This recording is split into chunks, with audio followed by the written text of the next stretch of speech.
listening to the Art of Homeschooling podcast, where we help parents cultivate creativity and connection at home. I'm your host, Jean Miller, and here on this podcast, you'll find stories and inspiration to bring you the confidence you need to make homeschooling work for your family. Let's begin.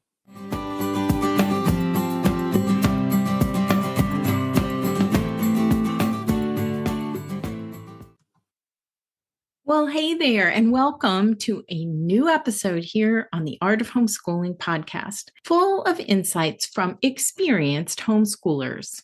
Today, I'm sharing practical tips for navigating the challenges and joys of homeschooling. I asked some homeschooling parents to help me with this episode, a group of experts, some of my favorite, all of whom have years of experience, and I'm going to share their insights with you.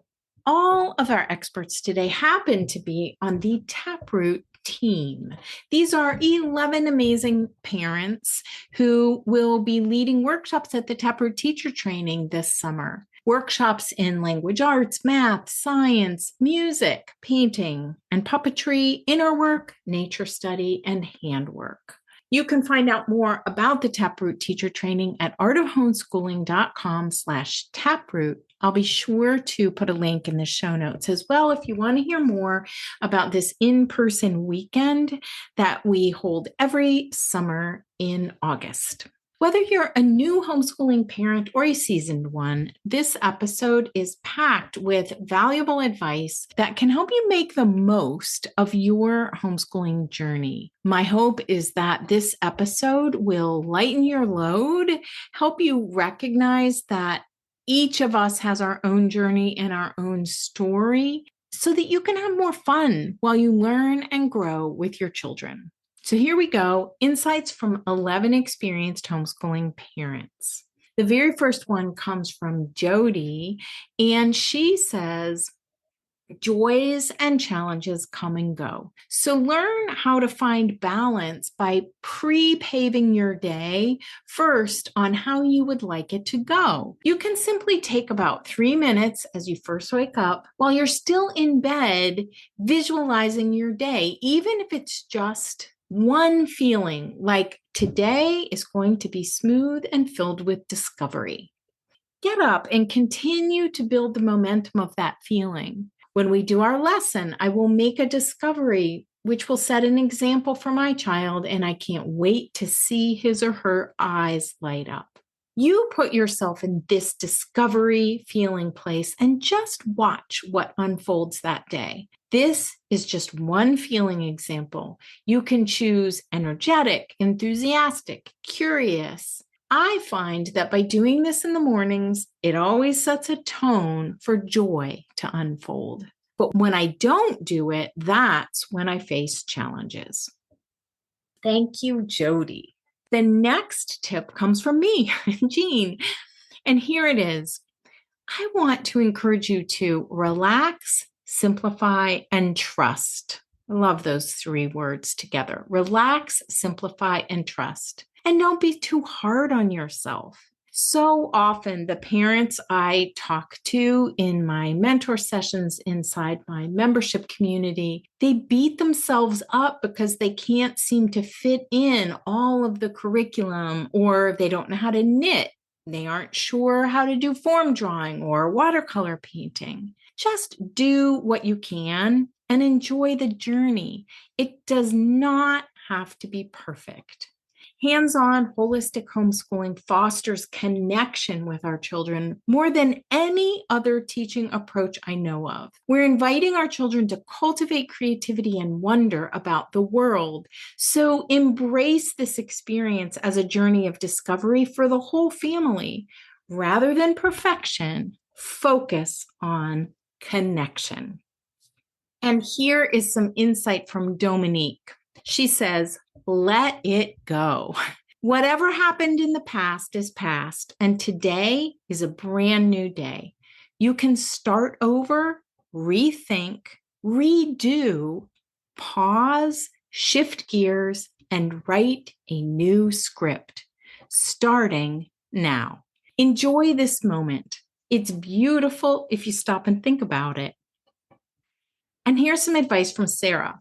Be flexible and respectful of your child as a human being. Be willing to listen and compromise, and you'll have much less resistance. Your relationship is so important, and you have all the time in the world.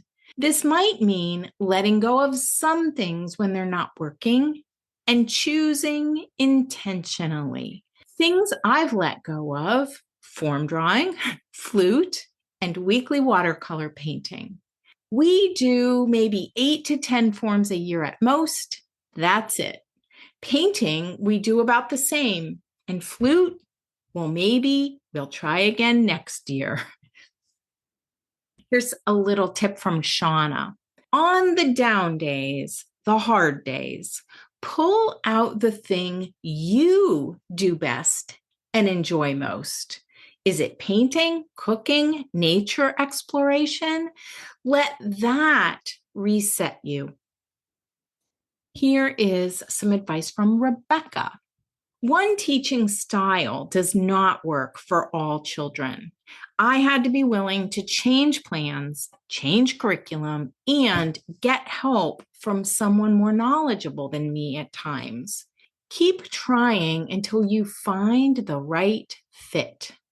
But the joys of witnessing the depth of learning and intimate knowledge that comes from a hands-on, lively arts-based style is immeasurable. Like when my 12-year-old son made a linoleum carving of a statue of St. George that he saw on a European calendar, and then saw that exact statue while walking down a random street in Florence, Italy, and lit up with excitement. Being on the tail end of homeschooling with only one left at home, I love seeing where my kids have landed and are headed into the future. They are all thriving and becoming their truest selves. I love that from Rebecca, because I also have grown children and can see that. Looking back, of course, hindsight is 2020, but looking back, I can see how their truest selves unfolded over the years. And it's such a joy to know them now as adults. Here is a tip from Ishan. She says, remember to slow down and stay connected. Like Anne Shirley said, isn't it nice to think that tomorrow is a new day with no mistakes in it yet? This moment is new. What if, as Jean says often, this moment isn't a problem? All we have to do is to return to our breath, return to ourselves, return to our children, and slow down and stay connected. Here is a tip from Allison. She says, cultivate and nourish your own curiosity. It's contagious. Oh my gosh, I've seen that over and over again in my homeschooling. We did a block once on bird watching because I wanted to learn about birds. And we've done other blocks on cooking because it's something that I am so passionate about. So cultivate and nourish your curiosity. It will be contagious. Here is some insight from Joe. He says, remember to try and look through the eyes of your child and see if you've found that connection point in your day, your lesson, or experience. Accept that not every day will be a gold star day, but every night you can look back and say you've added another element to their universe. Here is some advice, some very wise advice from Amber. She says, see every problem as an opportunity. Be aware of the needs of each individual child in front of you and create a plan just for them based on their specific needs. Oh, this goes so well with the concept of looking at the child in front of us and bringing them what they need. That is really our ultimate goal in homeschooling. And now a tip from Barbara, my mentor and the creator of the Taproot Teacher Training. Some of us like to call her the matriarch of Waldorf-Inspired homeschooling. Barbara says, enjoy your children, share your talents and passions with them. Let them help you develop new passions. They will become your lifelong friends, as my children, all now senior citizens, are still my best friends. So beautiful.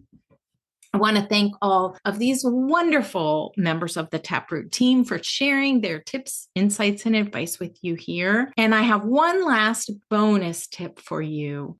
I think this one is really important for us to consider as we are looking at the journey, our own journey as the homeschooling parent.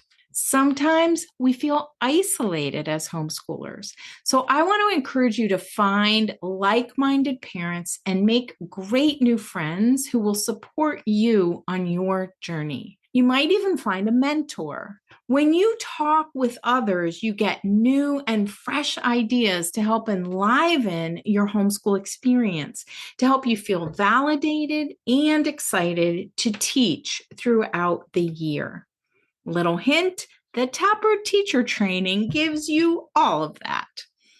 One of the amazing things about Waldorf-Inspired homeschooling is that you have the freedom to develop your curriculum and your teaching style, really to develop all of that at your own pace. You observe your children, you see what pace they're comfortable with.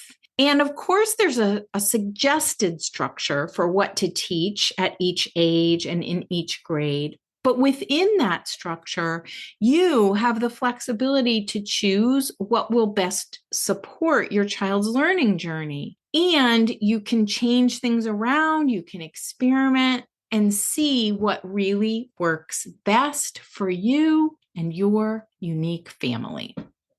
I hope you'll keep these tips in mind as you go about planning your next lesson block or your homeschooling year. And here's a little recap. Every morning, visualize joy unfolding. Don't be too hard on yourself. You can let go and start again. Be flexible because you have all the time in the world. The activities you enjoy can reset your day. One teaching style does not work for all children. Slow down and stay connected. Curiosity is contagious. Look through the eyes of your child. And remember, each child is an individual and every problem is an opportunity. Enjoy your children and share your passions with them. And find like-minded parents or a mentor to share the journey. Here's to navigating the challenges and joys of homeschooling with more ease. Don't forget to check out the show notes for this episode over at artofhomeschooling.com/episode 132. As always, thanks for listening today. I'll be back here next week for a new episode here on the Art of Homeschooling podcast. That's all for today, my friend. But here's what I want you to remember. Rather than perfection, let's focus on connection. Thanks so much for listening, and I'll see you on the next episode of the Art of Homeschooling podcast.